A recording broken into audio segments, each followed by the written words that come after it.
पाचाड येथे पूर्वी रायगडाची पेठ असून गडास लागणाऱ्या वस्तू देखील दुकानात पुरवीत. पूर्वी पाचाड येथे 10,000 घोडेस्वारांची शिबंदी असे. शिवरायांनी आपल्या मातोश्रींसाठी एक वाडा बांधला होता. त्या वाड्यास कोट म्हणत. आत हत्ती, घोडे बांधण्याच्या जागांची ज्योती आहेत. तटाची भिंत 6 फूट जाड असून उंची 8 ते 12 फूट आहे. 1773 मध्ये नारायणराव पेशव्याने रायगड आपल्या ताब्यात घेतला. त्यावेळी अप्पाजी हरी या पेशव्याच्या सरदाराने कोट हस्तगत केला व मोडला.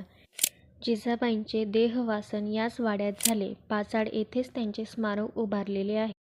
रायगडाकडे जाण्याची पूर्वीची वाट पाचाडकडून नसून वाडीकडून आहे. वाडी ते रायगड हे अंतर 4 मैल आहे. वाडीपासून रायगडाची उंची 2250 फूट आहे.